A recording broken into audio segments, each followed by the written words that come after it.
কমিটির উদ্যোগে আয়োজিত আজকের এই উলামা মাশায়েখ সম্মেলনে বক্তব্য নিয়ে আসছেন কারা নির্যাতিত আলেমদ্বীন জননেতা বাংলাদেশ খেলাফত মজলিসের সংগ্রামী আমির আল্লামা মাদারুল হক।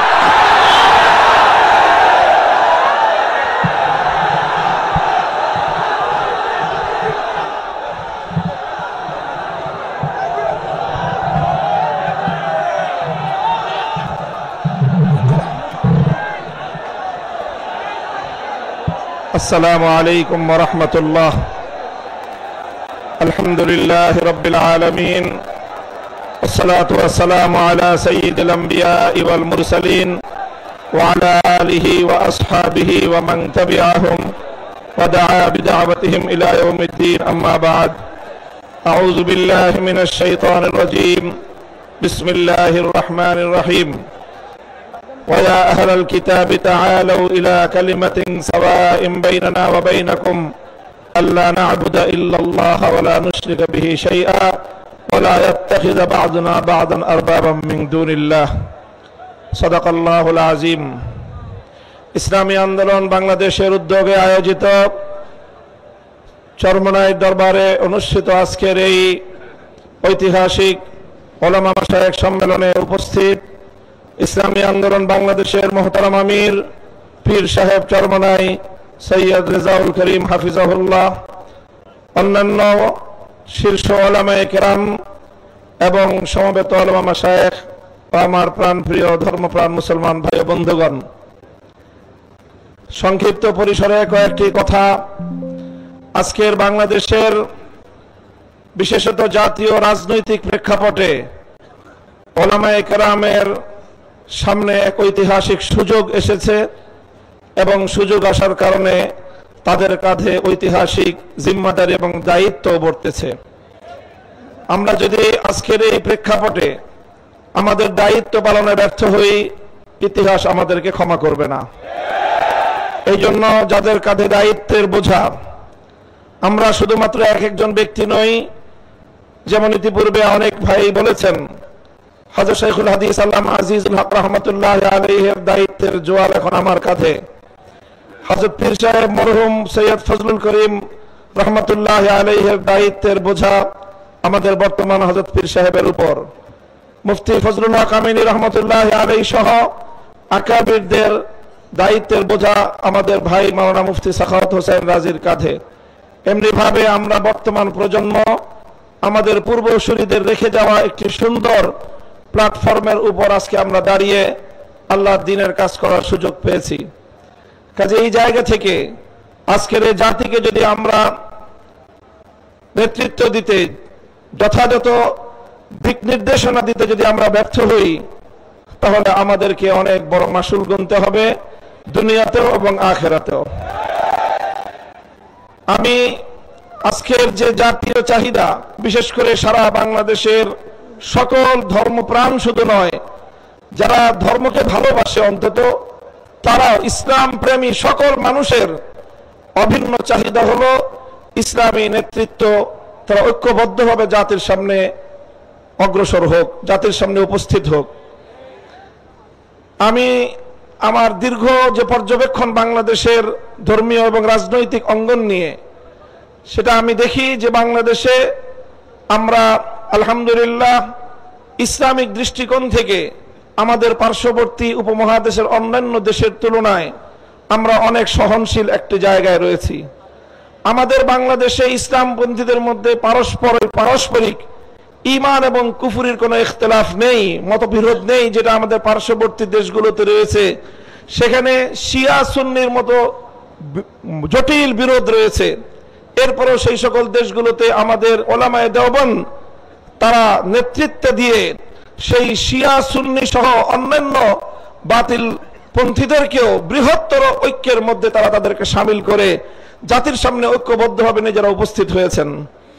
তা আমি মনে করি বাংলাদেশে এখন ইসলামিক অঙ্গনে চারটি পক্ষ রয়েছে, যাদের মধ্যে আমাদের মধ্যে বিভিন্ন শাখাগত, ফিকহি মাসআলাগত এবং বিভিন্ন আকীদার খুঁটিনাটি বিষয়ে ঈমান এবং তাওহীদ এবং রিসালাত আখিরাত ছাড়া আকীদাগত অন্যান্য কিছু বিষয়েও আমাদের মধ্যে মতপার্থক্য রয়েছে।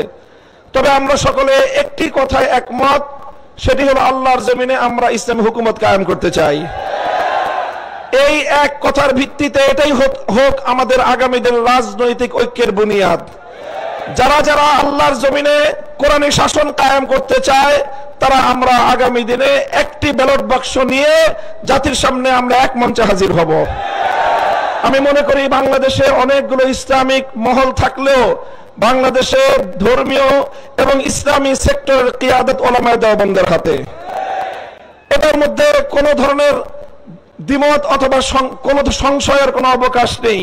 বাংলাদেশে যদি 4 লক্ষ মসজিদ থাকে, 3.5 লক্ষ মসজিদের ইমামতের এবং মেম্বারের দায়িত্ব উলামায়ে দেওবন্দের হাতে। কাজেই ধর্মীয় সকল অঙ্গনগুলোকে ঐক্যবদ্ধ করার ঐতিহাসিক দায়িত্ব উলামায়ে দেওবন্দের কাঁধে। আর এ কথা অস্বীকার করার কোনো উপায় নেই। দেওবন্দি উলামায়ে কেরামের সাথে সংশ্লিষ্ট যতগুলো রাজনৈতিক সংগঠন রয়েছে তার মধ্যে সর্ববৃহৎ রাজনৈতিক সংগঠন ইসলামী আন্দোলন বাংলাদেশ। কাজেই সেই জায়গা থেকে ইসলামী আন্দোলন বাংলাদেশের দায়িত্ব সবচেয়ে বেশি। আলহামদুলিল্লাহ, আমি সাক্ষী দিচ্ছি লাখো জনতার এই মজমায় আমরা হযরত পীর সাহেব চরমনায় সৈয়দ রেজাউল করিম সাহেব হাফিজাহুল্লাহর মধ্যে সেই উদারতা এবং সেই আন্তরিকতা আমি প্রত্যক্ষ করেছি, আমি সাক্ষী দিচ্ছি। এজন্য আমরা আশাবাদী আগামী দিনে ইনশাআল্লাহ আমাদের ঐক্য প্রতিষ্ঠিত হবে।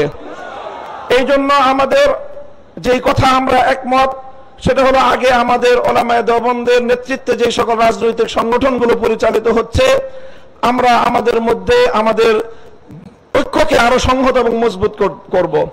ইতিমধ্যে আমির হেফাজত আল্লামা শাহ মুহিবুল্লাহ বাবুনগরী হাফিজাহুল্লাহর পক্ষ থেকেও আমাদেরকে সকল সংগঠনকে এই দাওয়াত দেওয়া হয়েছে।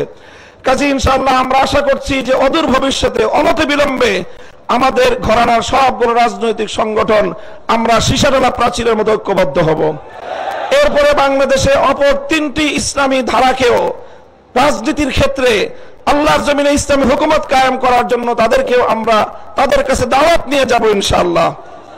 সেটা হলো, একদিকে বাংলাদেশে আরেকটি অঙ্গন রয়েছে আহলে হাদিস সম্প্রদায় হিসাবে বিশাল একটা সম্প্রদায় বাংলাদেশে রয়েছে। আমার যতদূর জানা তারাও এই বিষয়ে বর্তমানে অতীতের যে কোনো সময়ের তুলনায় উদার দৃষ্টিভঙ্গি লালন করছেন। ডক্টর আসাদুল্লাহ গালিব এবং মাওলানা আব্দুর রাজ্জাক বিন ইউসুফের নেতৃত্বে আহলে হাদিস ভাইয়েরা তারা রাজনৈতিক অঙ্গনে উলামায়ে উম্মতের সাথে উলামায়ে দেওবন্দের সাথে ঐক্য করার জন্য তারা প্রস্তুত রয়েছেন। আমাদের আরেকটি অঙ্গন রয়েছে যাদেরকে আমরা সুন্নি বলে জেনে থাকি, সেই সুন্নি ভাইয়েরাও আমি আশা করি এবং আমার কাছে যতটুকু ধারণা তারাও ঐক্যের জন্য প্রস্তুত রয়েছেন। তৃতীয় যে আরেকটি গ্রুপ রয়েছে জামায়াতে ইসলামী বাংলাদেশ, যারা দীর্ঘদিন ধরে রাজনৈতিক অঙ্গনে আল্লাহর জমিনে আল্লাহর আইন বাস্তবায়ন করার স্লোগান নিয়ে যারা কাজ করছেন তাদেরকে আমরা উদাত্ত আহ্বান জানাবো এবং তাদের কাছে আমরা দাওয়াত নিয়ে যাব। এইভাবে উলামায়ে দেওবন্দ যদি ঐক্যবদ্ধ হয়ে আহলে হাদিস সুন্নি জামায়াতে ইসলামী সহ ঐক্যবদ্ধ হতে পারে, বাংলাদেশে উম্মতের উলামায়ে কেরামের কাছে জিজ্ঞাসা করা ছাড়া কোন রাজনৈতিক সিদ্ধান্ত গ্রহণ করা যাবে না। বাংলাদেশ ইনশাআল্লাহ আল্লাহর নিজাম অনুযায়ী চলবে, কোরআনী শাসন বাস্তবায়ন হবে ইনশাআল্লাহ। সেই দিন আমরা দেখতে পাবো, আমাদের হায়াতে আমাদের জীবদ্দশায় দেখতে পাবো। আমি আশা করি আগামী নির্বাচন হবে আমাদের জন্য সেই ধরনের বৃহত্তর একটি ঐক্য জাতিকে উপহার দেওয়ার মোক্ষম সময়। আমি আপনাদের সকলের কাছে দোয়া চাই যে এভাবে যেন আমরা আমাদের ভূমিকাগুলো পালন করে যেতে পারি। বাংলাদেশ খেলাফত মজলিসের পক্ষ থেকে আমি আজকের এই ভর মজলিসে এই ধরনের কার্যক্রম পরিচালনায় আমাদের শতভাগ উদারতার এবং আন্তরিকতাপূর্ণ ভূমিকা পালন করার প্রতিশ্রুতি দিয়ে যাচ্ছি ইনশাআল্লাহ। নাসরুম মিনাল্লাহি ওয়া ফাতহুন করিম। আসসালামু আলাইকুম ওয়া রাহমাতুল্লাহ।